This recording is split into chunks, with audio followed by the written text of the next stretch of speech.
அன்புவ இப்படியே தனியா விட்டா, அவர் எப்படியாச்சும் ஆனந்தியோட ஒண்ணு சேர்ந்துடுவாருன்னு நெனச்ச துளசி, நேரா லலிதாட்ட போய் பேசுறாங்க. அன்புவ நாம வீட்டுக்கு கூட்டிட்டு வரணும் அவர் இப்படியே தனியா இருந்தா, ஆனந்தி அவரோட மனச மாத்தி, அவங்க 2 பேரும் ஒண்ணு சேர்ந்துடுவாங்க. ஆனந்தியும் அன்பும் ஒண்ணு சேர்ந்தா, அது உங்களுக்கு தான் அசிங்கம்னு சொல்ல, நான் என்ன பண்றது? அவன் என் மேல தான் கோச்சிட்டு போயிருக்கான். நான் போய் கூப்பிட்டா அவன் எப்படி வருவான்னு லலிதா சொல்ல, அவரு நம்ம 2 பேர் மேலயும் ரொம்ப கோவத்துல தான் இருக்காரு. ஆனா நம்ம அதுக்காக இப்படியே விட்டுட்டு இருக்கக்கூடாது.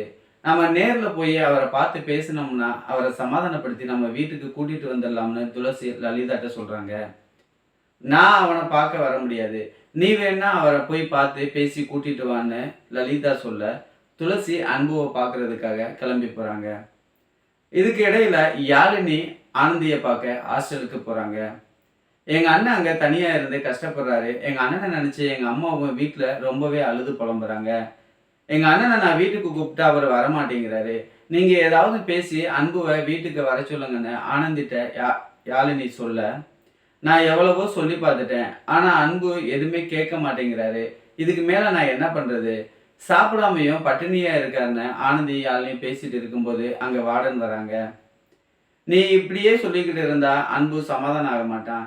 நீ போய் நேர்ல அன்புவ பார்த்து பேசி அன்புவ வீட்டுக்கு போக சொல்லுன்னு வார்டன் சொல்ல, யாழினியும் ஆனந்தியும் அன்புவ பார்க்க கிளம்பி போறாங்க. அன்புவோட சௌந்தர்யா பேசிக்கிட்டு இருக்கும்போது துளசி ஆட்டோல அங்க வராங்க. துளசிய பார்த்ததும் அன்பு கோவப்படுறாரு. நீ எதுக்கு இங்க வந்தன்னு துளசிட்ட அன்பு கேட்க, நான் உங்கள பார்க்க ஒண்ணும் வரல. நீங்க வீட்டுக்கு வராம உங்க அம்மா ரொம்ப கவலையா இருக்காங்க.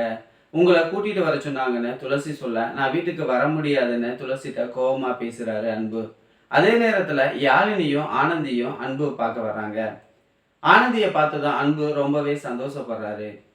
அந்த இடத்துல துளசிய பார்த்ததும் யாழினி துளசி மேல கோவப்படுறாங்க. நீ எதுக்கு இங்க வந்த? உன்னாலதான் எல்லா பிரச்சனையும் நடந்ததுன்னு யாழினி சொல்ல, நான் ஒன்னும் இவரை பார்க்க வரல. உங்க அம்மா தான் இவரை சமாதானப்படுத்தி வீட்டுக்கு கூட்டிட்டு வர சொன்னாங்கன்னு துளசி சொல்றாங்க.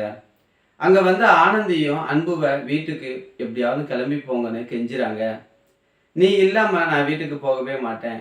நீ என்ன மனப்பூர்வமா ஏத்துக்கிட்டாதான் நம்ம 2 பேரும் சேர்ந்து தான் வீட்டுக்கு போகணும்னு அன்பு சொல்றாரு.